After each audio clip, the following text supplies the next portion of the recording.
Assalamu alaikum, my dear student of Standard 6. Hope you all are well. Okay, now we start our video class. Today our discussable subject is Bangladesh and Global Studies. Here we discuss about chapter 5, Society of Bangladesh. Okay, open your book and go to page number 41. Okay, here chapter 5, Society of Bangladesh. First, we know about society. A society is a group of individuals involved in persistent social interaction or a large social group sharing the same spatial or social territory, typically subject to the same political authority and dominant cultural expectation. Okay, more broadly and especially within structuralist thought, a society may be illustrated as an economic, social, industrial, or cultural infrastructure made up of yet distinct form, a varied collection of individuals. Okay, a varied collection of individuals. In this regard, society can mean the objective relationship people have with the material world and with other people rather than other people beyond the individual and their familiar social environment. Used in the sense of an association, a society is a body of individuals outlined by the bounds of functional interdependence, possibly comprising characteristics such as national or cultural identity, social solidarity, language structure. Okay, now we go through our Bangladeshi society.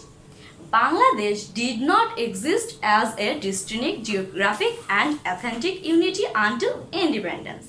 The region had been a part of Bangla or Bengali, whose history dates back to 4 millennia, and during the British period, it formed the Bengal province. The eastern part of the British India Empire, which was dominated by the British rulers and Hindu professionals, commercials and landed elites. Okay, commercial and landed elites. After the establishment of Pakistan in 1947, present-day Bangladesh came under the authority of the non-Bengali Muslims elites of the west wings of Pakistan. The establishment of Bangladesh therefore implied the formation of both a new nation and a new social orders. Okay? Okay, students, now we go through our text about lesson 1. Okay, students, let's start to read it. Concept of society. Man cannot live alone. They live in groups to lead a safe and sound life. As a result of living together, friendship and kin relationships are formed among them. Different social relationships like help and cooperation, sympathy and mutual reliance develop among them. Here the word reliance means dependence. Okay, reliance means dependence.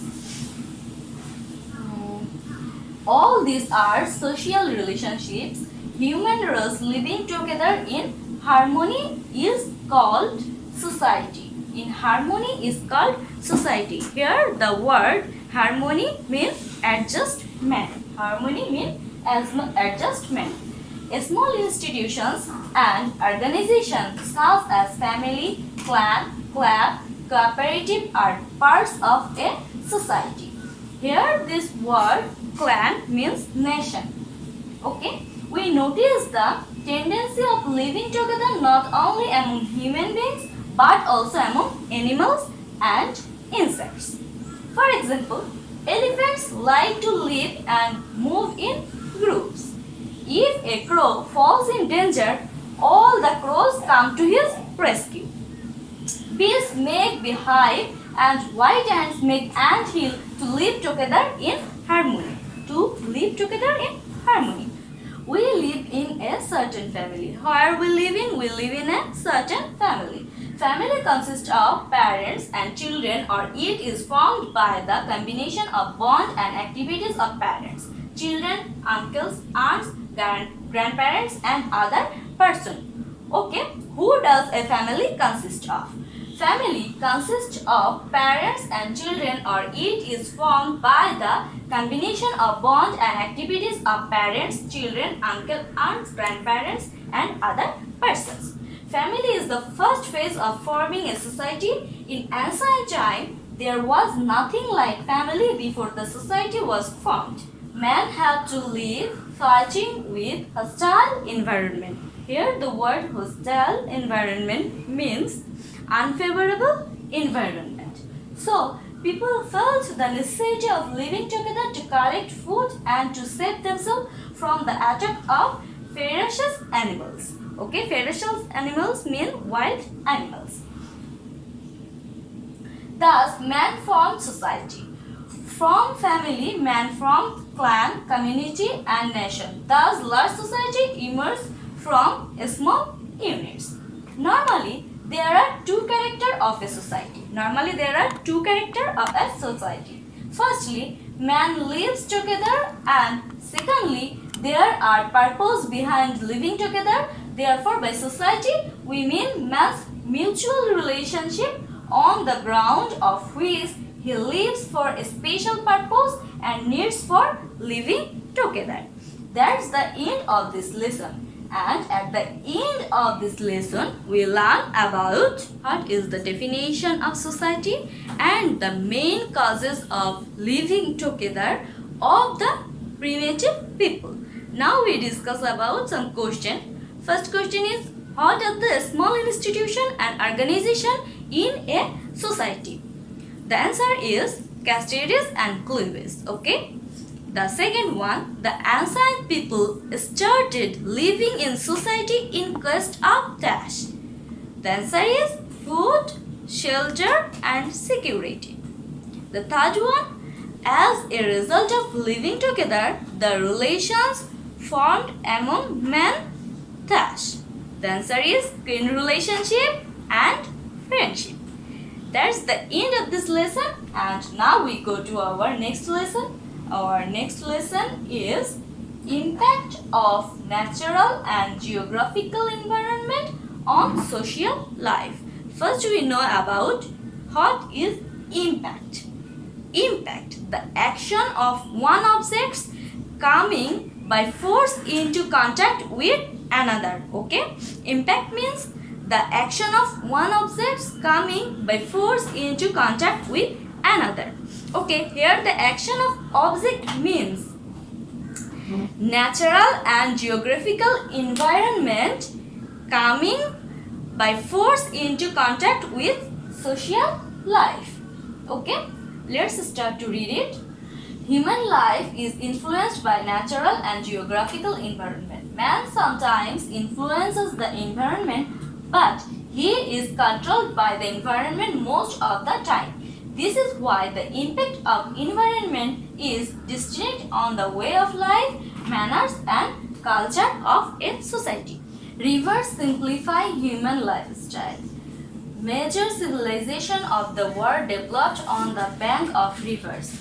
For example, Indus civilization developed on the bank of the river Sindh, Egyptian civilization on the bank of the river Nile, and Mesopotamian civilization developed on the bank of Tigris River and Euphrates River. The ancient civilization of Bangladesh developed on the basin of the river Ganges. Students, listen carefully. This para is too much important because we learn about some important topic. Where the major civilization of the world developed on. The major civilization of the world developed on the bank of rivers. Okay. Now, Indus civilization developed on which river bank? Indus civilization developed on the bank of river Sindh. On the bank of river Sindh. Egyptian Nile.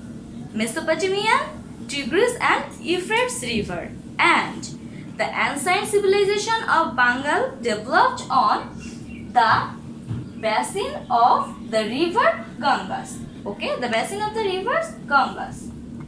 Again, the occupation of the people depends on the natural resources of that region. Now we know about what is occupation. Occupation is a general term that refers to the field or industry that you are a part of or the work you are interested in. Okay? Occupation is a general term that refers to the field or industry that you are a part of or the work you are interested in. Okay? For instance, the miners live in mine region and industrial workers live in industrial areas. Here the word miner mean a person who work in mine. A person who work in mine. The miner live in mine region and industrial workers live in industrial areas. Because of being a riverine country, the transport of most of the regions of Bangladesh are boat, launch and steamer. Again, the transports of some regions are train, bus, rickshaw and bullock cart.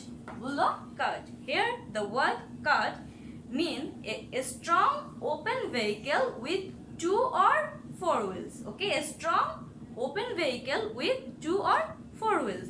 Typically used for carrying loads and pulled by bullock. Okay? Geographical environment has its impact on the development of cottage industries. Okay? Geographical environment has its impact on the development of cottage industries. Here, the word cottage industries means homecraft or a business or manufacturing activity carried on in a person's home or factories. Okay? Cottage industries means homecraft or a business or manufacturing activity carried on in a person's home or factories. Because of riverine area and favorable climate, the weavers live at Jemra in Dhaka. The famous Dhakai Shari is woven here. Silk shari and cloth industries have been established in Rajshahi because mulberry trees grows in this region and silkworms make their nest in mulberry trees. Do you know what is mulberry trees? Mulberry tree means any of several trees of the genus Morus having a white fruit that resemble the blackberry. Okay? Let me ask you 2 questions. First, where was the famous Dhakai Shari woven? Okay? Where was the famous Dhakai Shari woven? This answer is in Jemra. And second one, where was the silk shari and cloth industries have been established? It's established in Rajshahi. Okay? It's established in Rajshahi. Now we go our next para. The molasses of Faridpur, Chamcham of Borabari, Malda of Muktagasa, Shari of Changai, honey of the Sundarbans, Shitalpati of Sylhet are related to the geographical environment of those regions. Students, listen carefully. This para is very important. The famous Muslim industry of Sonargaon also developed due to geographical environment and availability of raw materials. Okay, here we learn about very important things about famous things of different areas of Bangladesh. Okay, Faridpur is famous for molasses. Faridpur is famous for molasses. Molasses means thick or dark brown syrup obtained from raw sugar during the refining process. Porabari is famous for chomchom. Chomchom is one kind of sweet. Porabari is famous for chomchom. Muktagasa is famous for manda. Manda is one kind of sweetmeat. Tangail is famous for shari. Tangail is famous for shari. Sundarbans famous for honey. Sundarban famous for honey. Sylhet famous for Shitol Pati. Sylhet famous for Shitol Pati. Sonargaon famous for Muslim industries. Okay, Sonargaon famous for Muslim industries. These all of things are related to the geographical environment. Geographical environment also influences dress and jewelry. People of cold region wear warm silk cloth, while people of tropical region put on light cotton cloth. The people of the places where earthquakes take place frequently make their houses with woods. Industrialization and urbanization develop easily where there is advanced transportation. Because of good waterways, industries were set up at Narayanganj from long ago. Okay, students, that's the end of chapter 5, lesson 1 and 2. Here we learn about very important things for our exam. So, you watch my video classes attentively and regularly. Okay, today's class is finished here. See you again. Keep safe, keep praying. Allah Hafiz.